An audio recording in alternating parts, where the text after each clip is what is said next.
Hello, my name is Rochelle Eason. Welcome to my journaling class, responding to the prompt, Hello, my name is.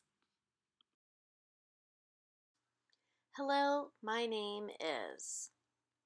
The simple introduction that we are taught to say when we are younger, and we perfect when we are older and have to go to professional conferences or introduce ourselves to a number of people in our world as adults. It is a simple statement, but it represents a whole big identity when you think about it. When I started writing this page, I thought first of those sticker labels that we get when we're at big events or conferences or parties, and they actually say, Hello, my name is, and you write your name down on the label. So in the corner of my journal page, I made my little rectangle and did the hello, my name is phrase on that. And that was kind of how I got my brainstorming going. The rest of the page, I wrote about the different things that I feel that my name represents or what it says about me. Since Rochelle is a fairly uncommon name, I don't really use my last name as much as many other people do. There's not usually 2 or 3 Rochelles in a crowd. So if I am part of a group and I'm leaving a voicemail or a note out somewhere, I usually just sign my name and people know that it's me. I love that my name is French. And I always thought that that was fun, especially being in a family that is 100% Sicilian. Plus, I love everything French, so I really enjoy that part of my name. As you reflect over your own name and you think about what it means to you, how you have identified with it all your life, think about the parts that really make a difference to you in your name. Do you love the initial of your first name? Do you love the way that it looks when you write it? Do you love the sound of it? Do you love the sound when other people call you that name? That is one of the things that I love the most, especially with my name being unusual, is that when somebody says it, it's not common. It's just for me, and I love that aspect of it. Now, on the flip side of that, if you have a name that is more common, I always thought that the most fascinating part about that is that you share it with so many people who are each unique. And the fact that that name can identify with each of your unique personalities, I think is amazing.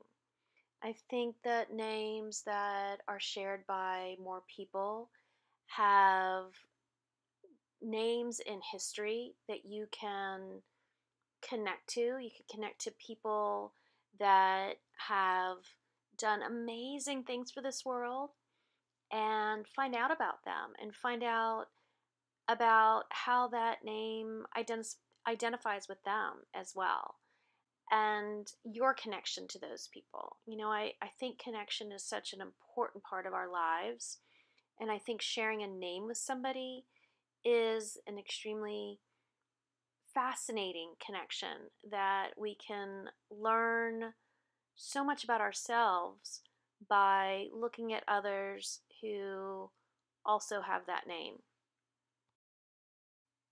Years ago, a woman named Rochelle friended me on Facebook.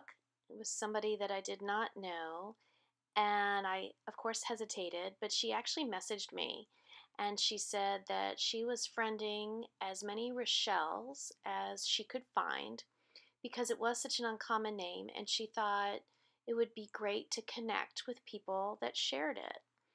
And I thought that that was probably one of the most special parts of social media that I've come across is that across the world, there are people with my same name, and through the internet, through social media, through Facebook or Instagram, I have connected with many of them, and I think that that is a very special and unique connection.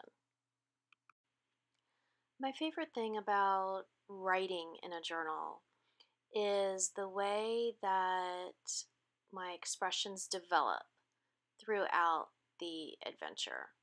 I start with a prompt, and I'm not looking at a finished product. I'm not looking at writing a story with a beginning, middle, or end.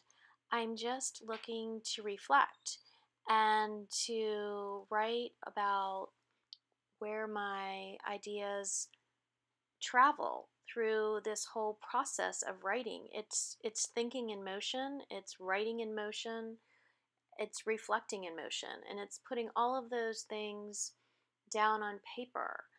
Um, and it shows who I am at that moment.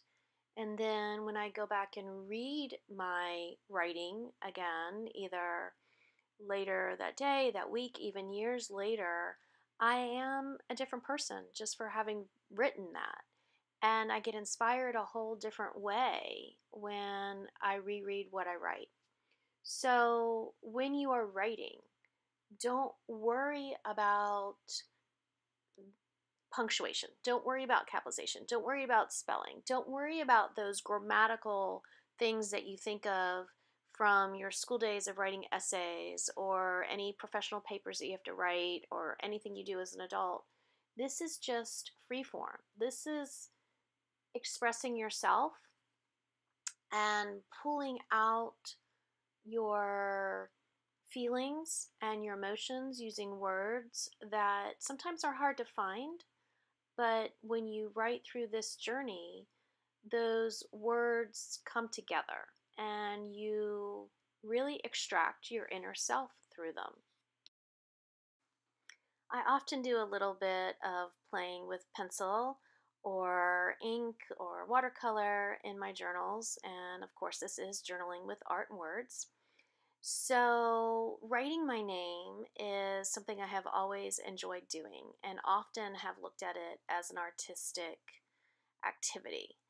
How do I do those loops and curly cues? And I remember being younger and into the preppy phase and getting the preppy handbook, which actually had a lettering technique or alphabet in it to use and copying those letters in my name.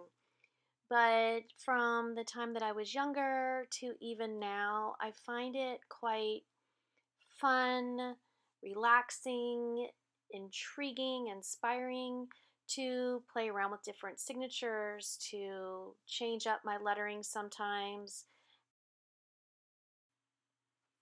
Even though I have my signature way of writing my name that includes my loopy R, my loopy H, and my loopy L's, I still have fun writing my name in different ways. So I took a page in my book and wrote my name in multiple different ways. I even wrote little stories about my name being written in a certain style.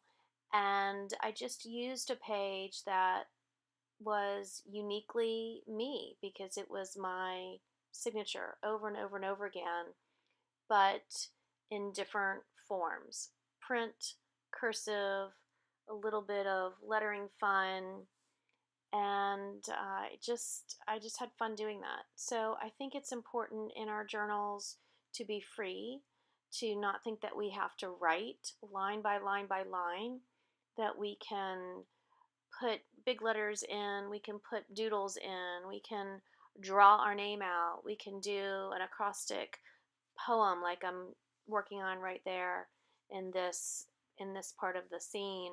So just go with what you're led to through your writing. I had no intention of doing a page of my signature, but as I was writing and talking about what I liked about my name, this is where I got. So let your journal pages evolve. Don't think too much about them. Don't analyze too much about it, or don't analyze at all, really. Just reflect. And there's a difference between reflecting and thinking.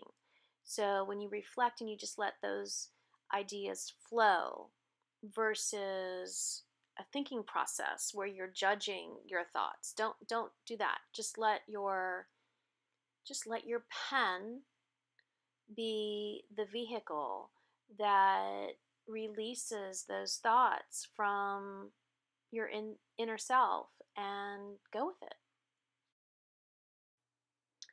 As I was writing my journal entry, and writing my name in multiple different ways and having fun doing that, I just kept thinking about the Shakespeare quote: "What's in a name? That which we call rose by any other name would smell as sweet." Thinking about the Shakespeare quote then led me to think about the other quotes that must be out in the world, quotes about names. So I did a quick Google search and found a few that resonated with me and thought I really want to include these as well. So I flipped my pages of my journal back to right before I started this journal entry, found a fabulous eco stain page, and thought that was the perfect place to put a few quotes that would inspire me when I came back to this journal and reread what I wrote. So I went ahead and added those quotes as well.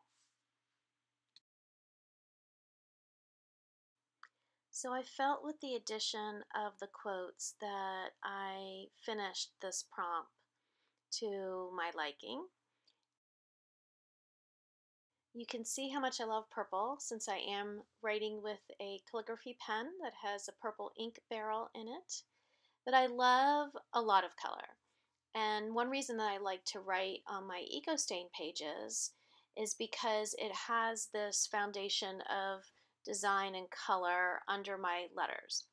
So on these white pages that have my beautiful purple ink, I have decided to add some other colors as well. So I'm using watercolors. And the one thing about the purple calligraphy ink that I have is that it is not waterproof. So when I do add my watercolors, I will get a run of the ink a little bit. And I use that in my design. I know that it's going to run, so sometimes I will puddle over the ink so that I will get that ink to run into my watercolors.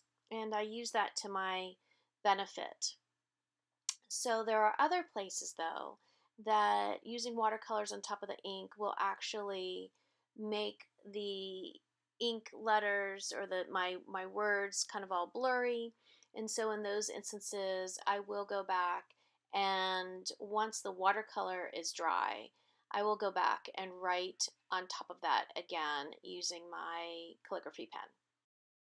On this page, I thought I needed a little bit of sparkle, so I went over some of the areas with my gold gel pen, and voila, my pages are complete. I do want to mention that I don't ever truly finish completely, that there are oftentimes, even years later, when I return to a journal entry, that I will write more, or I'll write in open spaces on the pages, or I'll write with a different color in some areas, and then I'll date that color so that I know that it was something that I added later. I am so inspired to reread what I've written, and sometimes I've seen my growth. Sometimes I have seen where I've gotten off track.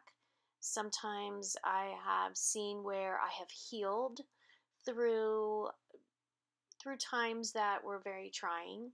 So I think it's really important, at least it is to me, to go back to these words and be inspired by them as I move forward in my journey. Please visit my website, RochelleEason.com, to choose your own one-of-a-kind eco-stained journal and to see other happenings in my eco-stained world. Thanks for joining me.